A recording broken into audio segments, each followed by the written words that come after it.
Ang programang ito ay rated SPG. Striktong patnubay at gabay ng magulang ang kailangan. Maaaring may masiselang tema, lengguwahe, karahasan, sexual, horror o droga na hindi angkop. Matadami ka sa ginagawa ng mano mo. Paano?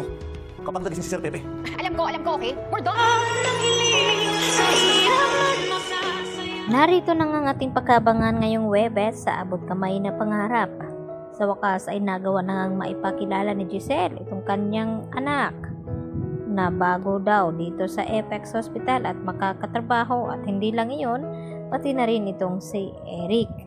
At tila hindi naman nagustuhan dito ni RJ ang ginawa nga ng kanyang kapatid na si Giselle, dahil hindi daw ito kumonsulta sa kanya bago bigyan ng posisyon sa Apex itong si Eric.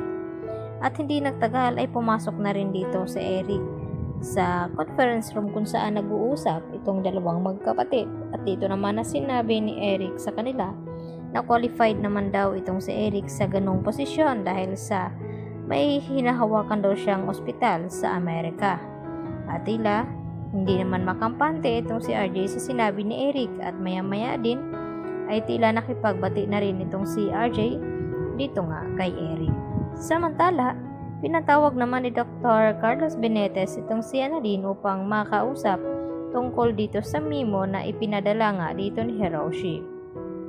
At dito nga na ipinaliwanag dito ni Carlos Benitez kung bakit hindi daw niya pipirmahan, dahil baka mas mayroon pang mas nangangailangan sa slot na iyon kaysa kay dito kay Annalyn, dahil hindi naman pwede na ibang makikinabang at papuntahin itong si Annalyn sa Japan na ngayon nga ay tila lilipat na sa Apex itong si Annalyn. At ang sagot naman ni Annalyn dito kay Doc Carlos na hindi pa naman daw ito sigurado dahil pag-iisipan pa daw niya at kinakailangan tapusin niya muna itong second year residence dito nga sa Eastridge.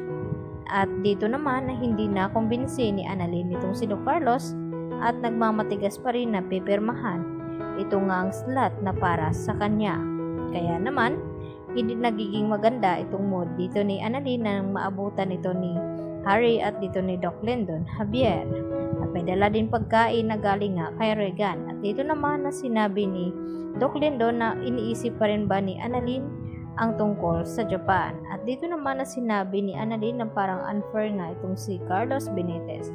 At nagbigay ng kaunting payo itong si Doc Lyndon na sana raw ay patunayan ni Annalyn na karapat dapat niyang makuha itong slot na iyon, nang sa ganon ay makakapunta siya dito sa Japan.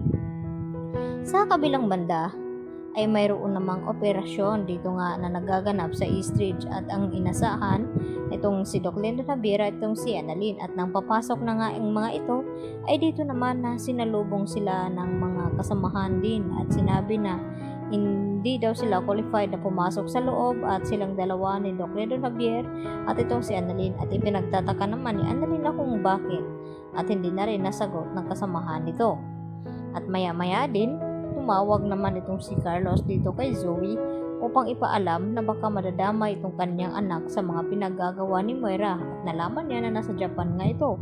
Kaya yun pala ang dahilan na kung ayaw payagan ni Carlos Benitez na magtungo roon itong si Annalyn sa Japan, dahil alam niya na naroon itong si Zoe. At dito naman sa hindi inasahan ay narinig mismo dito ni Annalyn nang papalabas na sana siya ay dito naman hindi inaasahan na napadaan siya na may kausap nga sa cellphone nitong si Doc Carlos Benitez. Ang kausap nito ay Zoe, at narinig niya na baka kapag nagising daw itong si Don Pepe ay baka makukulong itong si Zoe at maradamay sa mga pinagagawa ni Moira. At nagulat itong si Annalyn na kung bakit nasangkot ang pangalan ni Zoe sa sinabi ni Doc Carlos Benitez.